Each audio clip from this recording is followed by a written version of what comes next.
तो क्या कोई चुनाव सिर्फ नारों और वादों के दम पर जीता जा सकता है, या इसके पीछे एक गहरा साइंस, एक गहरा विज्ञान भी काम करता है? आज हम झारखंड की ईचागढ़ विधानसभा सीट के जरिए चुनाव जीतने की कला और विज्ञान दोनों को बारीकी से समझेंगे। हम देखेंगे कि जमीन की हकीकत, आंकड़ों का खेल और एक मजबूत रणनीति मिलकर जीत का ब्लूप्रिंट कैसे तैयार करते हैं। ये कहानी है झारखंड के दिल में बसे ईचागढ़ की। और याद रखिए, हर चुनाव सिर्फ सीटों का गणित नहीं होता। ये वहां की मिट्टी, वहां के लोगों और उनकी उम्मीदों की कहानी है। हमारी इस पूरी पड़ताल का हर हिस्सा इसी सच्चाई से जुड़ा है। 2024 के चुनाव में जीत का आंकड़ा था महज 33.9%। ये नंबर हमें एक बहुत बड़ी बात बताता है कि जब मुकाबला कड़ा हो, कई कोनों वाला हो, तो जीत का रास्ता कितना संकरा हो सकता है। यहां हर एक वोट की कीमत है। और यहीं पर असली सवाल खड़ा होता है। एक चुनाव जीत लेना एक बात है, लेकिन क्या आज मिली जीत कल की भी गारंटी है?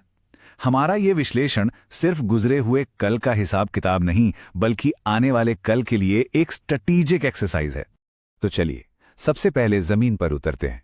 आंकड़ों की बात बाद में, पहले बात करते हैं उन लोगों की, उन मुद्दों की जो असल में किसी भी चुनाव का फैसला लिखते हैं। ग्राउंड रियलिटी क्या है? ईचागढ़ में लगभग 2,90,000 मतदाता।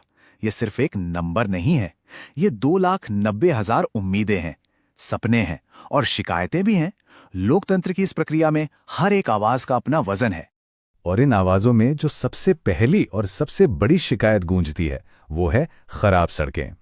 सोचिए, ये सिर्फ आने जाने में दिक्कत नहीं है, ये रोज की जिंदगी पर असर डालती है, व्यापार को रोकती है और इमरजेंसी में किसी की जान पर भी बन सकती है। दूसरी बड़ी चिंता, और ये सीधी जुड़ी है यहां के भविष्य से, युवाओं का पलायन।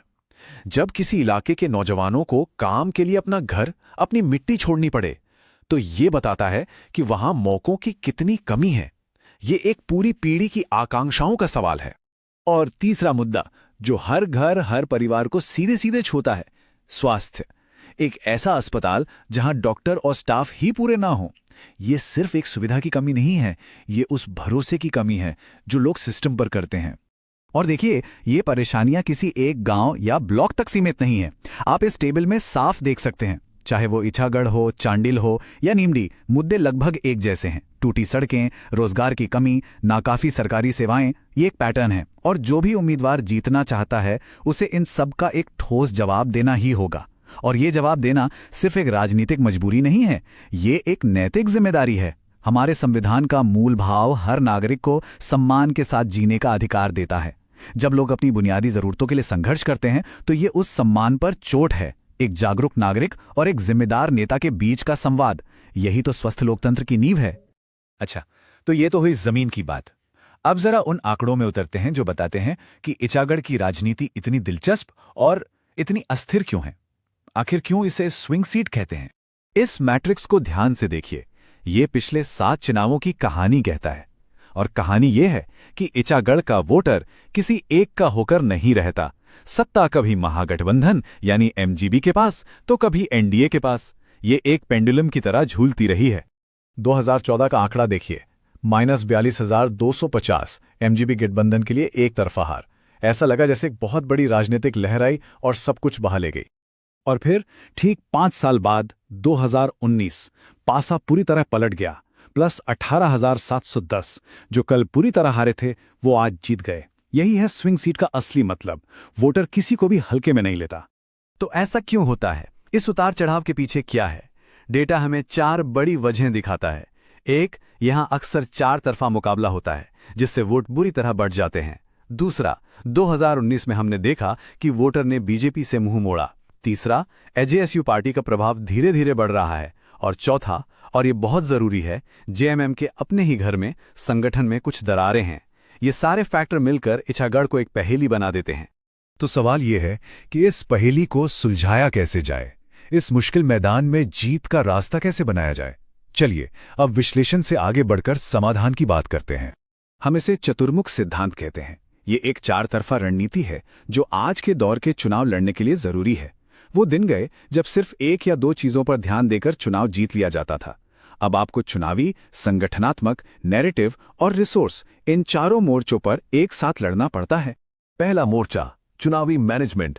हमने देखा कि जीत के लिए सिर्फ 34% वोट चाहिए। इसका मतलब है कि हर एक वोट कीमती है। ये लड़ाई अब रैलियों से ज्यादा बूथ पर लड़ी जाती है। अपने मजबूत बूथ पहचानो, वहां के लोगों को घर से निकालकर वोट डलवाओ। ये माइक्रो मैनेजमेंट का खेल है। दूसरा मोर्चा, संगठन। दुनिया की सबसे अच्छी रणनीति भी बेकार है अगर आपके पास उसे लागू करने वाली टीम ना हो। जेएमएम की अंदरूनी कलह हमने देखी। तो सबसे पहला काम है अपने घर को ठीक करना। पार्टी के अंदर नाराज लोगों को मनाना, कार्यकर्ताओं को ट्रेनिंग देना, ताकि चुनाव के दिन आपकी मशीनरी फेल ना हो। तीसरा मोर्चा, नैरेटिव, यानी आपकी कहानी। और ये कहानी भरोसे और सेवा की होनी चाहिए। जब लोग खराब सड़कों की बात करें तो आपके पास उसका हल होना चाहिए। जब वो युवाओं के पलायन का दर्द बताएं तो आपके पास रोजगार का विजन होना चाहिए।